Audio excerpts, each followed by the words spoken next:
something that we all inevitably end up experiencing, especially as we get older and watch younger generations lose interest and awareness in things that were crucial in our childhood. And for millennials and older Gen Z, this nostalgia is squarely focused at the 90s and Y2K, the golden age of kids' cartoons such as the Rugrats, Courage the Cowardly Dog, Powerpuff Girls, and many more. Missing the era of when you had to record your favorite movies or TV shows on VHS, or took the leisurely stroll down to your local Blockbusters for pick and mix and a movie for Friday night viewing. This wave of nostalgia for the 90s and noughties has become so universal here in the West. Y2K fashion has come right back round the trend cycle and has been massively influencing the fashion industry over the last 5 years. But of course, this feeling of longing for the past isn't just exclusive to us, because right now a new trend based on nostalgia is not only taking off in its homeland of Japan, but also internationally too. This being Heisei Retro.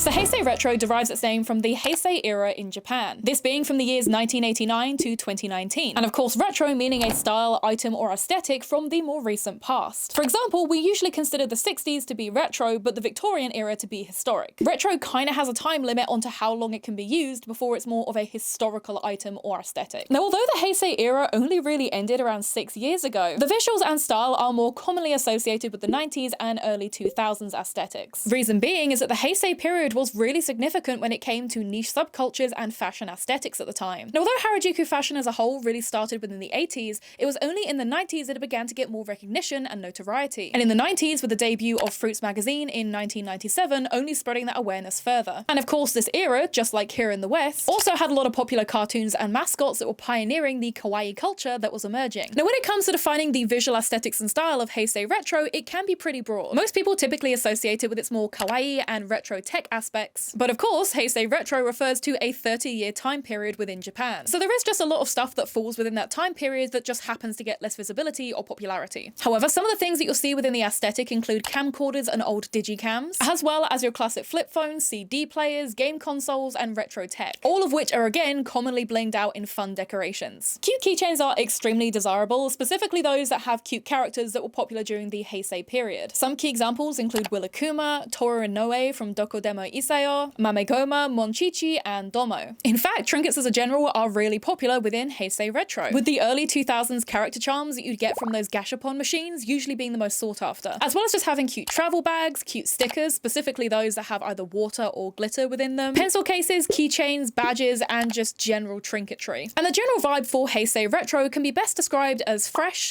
clean, but still maximalist. Unlike other popular East Asian aesthetics such as the Western cutecore aesthetic, rooms that usually go for the more Heisei Retro vibe typically have more neutral colours on the walls and furniture, still pretty cluttered but usually a lot less imposing and claustrophobic. Now with Heisei Retro, there are some popular fashion themes that are commonly associated with it. More specifically, this very Fruits magazine meets Gyaru combo. According to the aesthetics wikia, there is more of a focus on Kogal and Yamamba Gyaru makeup within this style. Items like loose socks and leg warmers, hibiscus flower hair clips, and white contrasting makeup. But I would personally argue that because this time period spans over 30 years, this seems very specific and maybe a little too specific. I mean, many popular J-fashion and Harajuku subcultures and styles emerged heavy during this time period, including Fairy K, Decora, Lolita, and many sub-styles of Gyaru. One sub-style in particular that is typically overlooked is Amekaji, which is a sub-style of Gyaru. It's actually very fitting and very representative of the overall 2000s vibe in Japan, heavily inspired by American fashion and culture, as well as just being very bright, loud, and colourful. Even controversial styles like Joji Fuku has its place and motifs heavily embedded within Heisei Retro, with brands like Daisy Lovers, Angel Blue, and Mezzo Piano being worn by both kids and adults during this time period. Not to mention publications like Egg, Kara, Gothic Lolita Bible, and Fruits were just some of the trending magazines and inspiration. Now, as you can imagine, when researching and scripting for videos like this, I have a habit of going to the bed at the end of the day feeling very overwhelmed and overstimulated. I have always been a night owl, but even when I'm trying to build better sleep habits, I have the tendency to go into bed and spend hours doom scrolling on my phone as a way of distracting myself from sleep. I also usually have to go to bed listening to YouTube videos or podcasts in order to help me sleep, but I'm not somebody who can use headphones or earbuds when going to sleep because I find that they tend to make me uncomfortable and they make my ear feel really hot. However, when I use a phone speaker out loud when it comes to going to bed, I also find that it's either too quiet or too loud. What can I say? I'm a picky sleeper. So trying out Manta's sound eye mask was honestly such a genuine relief for me and my brain in order to shut off at nighttime. The eye cups on the mask are completely adjustable, meaning that you can fit the mask to your face and comfort, creating full uninterrupted blackout coverage. And whatever you're listening to is fully adjustable with the controls at the front of the mask. And as somebody with a larger than life skull, I can happily report that the mask is also completely adjustable to my head shape too. I can essentially tailor it to me in order to find the best way of sleeping. I've never really been much of an eye mask user outside of flights and travel, but Manta has been a real relief for days that I've spent on heavy editing or that I've been looking at studio lights. But of course, when I do need to travel, Manta is a fantastic lightweight option that I can take on planes or in the car, blocking out all the visual distractions around me, allowing me to forget where I am, and also allowing me to lock into the audio that I want to listen to as I drift off to sleep. Plus, with the adjustable eye cups on many of their models, you have the options of switching out the eye cups entirely with some of the other ones that they have available on their website, such as the cooling eye cups. Perfect for those of us who get nasty eye strain or headaches, or just for those days when you need a little bit more TLC at bedtime. Also, the cooling eye cups go heavy after a long day at an anime convention. Whether it comes easy to us or not, sleep is something that we do need in order to be happy, healthy, and productive. So if you're like me and you struggle to switch your brain off and lock into sleep, check out Manta's eye mask in the link below and use code ADDY for 10% off your order. Now log back in because we're going to be discussing how Heisei Retro also inspired us here in the West.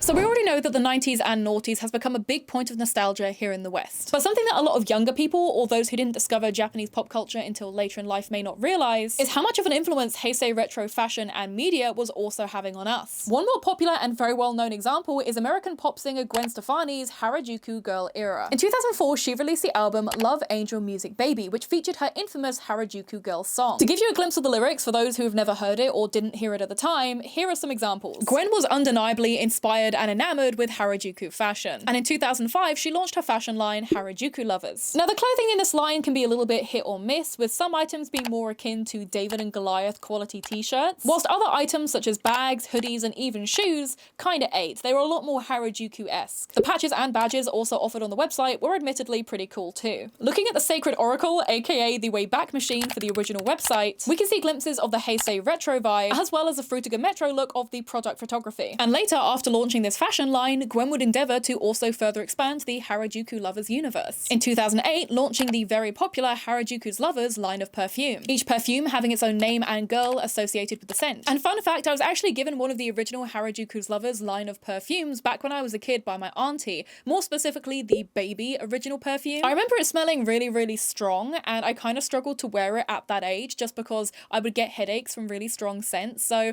I did like it, but I more preferred the fact that I had this kind of cute little doll on top. It was definitely something that I enjoyed collecting, especially because I was already into Kawaii and Japanese culture at the time. This perfume line continued to expand over 28 different releases until its final release in 2014. And again, with each release having its own new design per bottle, it was easy to become a collector of the perfumes. Harajuku Lovers even got its own animated TV series under the name Cuckoo Harajuku, which ran for 3 seasons between the years of 2015 to 2018. And fun fact, the original Cuckoo Harajuku website is still up and available for you to explore. Although sadly, some of the original website games are unfortunately lost to time seemingly due to the erasure of Flash integration. And the cherry on top for the Harajuku Lovers saga was a doll line made by Mattel to capitalize on Cuckoo Harajuku. Now funnily enough, Gwen Stefani's Harajuku girl era is actually quite a controversial one. So much so that my friend Cybergirl has actually done a full video deep dive into the Harajuku girls here on YouTube, and I definitely recommend checking it out if it's a topic you're interested in. But let's be clear, it wasn't just Gwen Stefani that had the Heisei bug, because popular American celebrities like Paris Hilton were constantly seen carrying around characters like Hello Kitty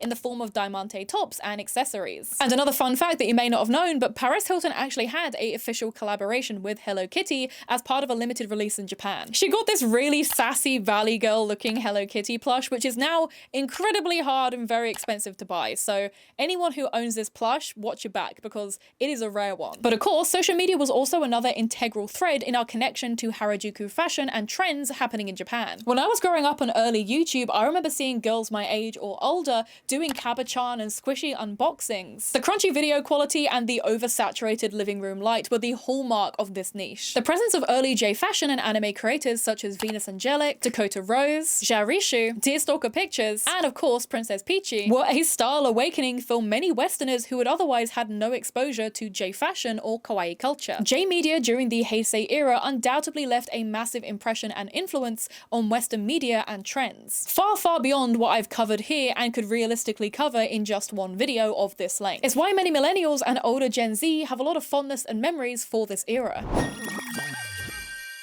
So why has Heisei Retro been gaining mass popularity in the last few years? After all, it only ended in 2019. Well, it's incredibly common for nostalgia to re-emerge in fashion and media as the previously younger generations age up and gain more dominance in the market. Leaving behind childhood and taking on the financial and physical pressure of adulthood often has many of us looking backward at times that we feel we underappreciated. Growing up in the 90s and noughties was exciting. Technology was moving on fast from VHS to the sudden release of Blu-ray in 2006. Suddenly, your indestructible Nokia 3310 was replaced with a sleek touchpad that could give you access to the internet. Betty's Spaghetti was replaced by Bratz and Pixel Chicks. It's easy to reminisce and think how much easier and simpler life was, especially when we weren't always connected to the internet. But I feel there's another factor at play when it comes to the resurgence of Heisei Retro, specifically the timing of its end and the events of 2020, which came just after it. I harp on about it a lot, but 2020 really was a crazy time period, both within the market, but also socially. And in the case of Heisei Retro, nothing will fast-track nostalgia quicker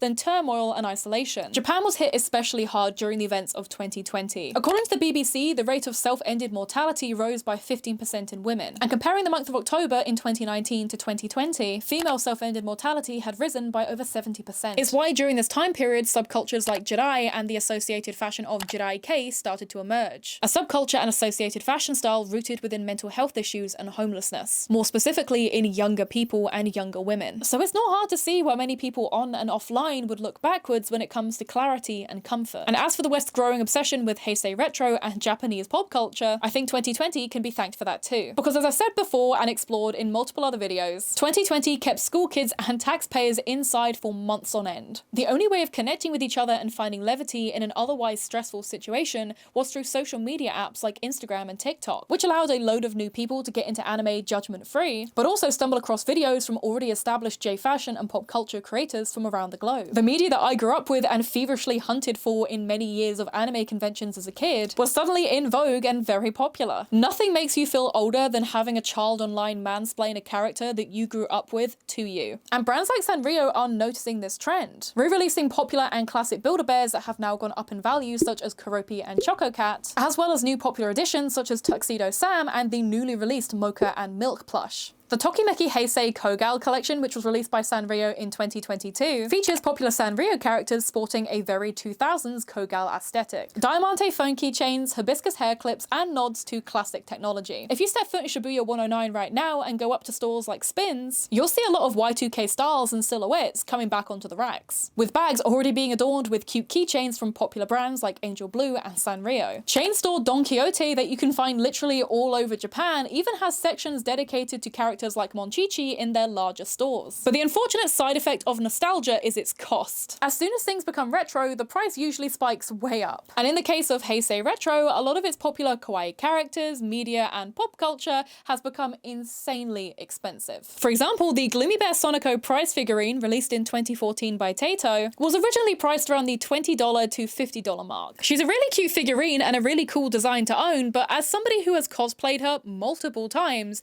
I can tell you in all good faith that she is not worth the price that many people are charging for her. Like, she is not worth that cost whatsoever. Again, I love her design, but this figurine is a prize figurine and she feels and looks that kind of quality. This is not a $200 figurine. In fact, as a dedicated Supersonica collector and cosplayer, I have noticed that all of her merchandise has been spiking up in price in the last couple years. Old, brittle prize figurines that have bad paintwork and no box are suddenly hot commodities that are going to cost you the best part of $100.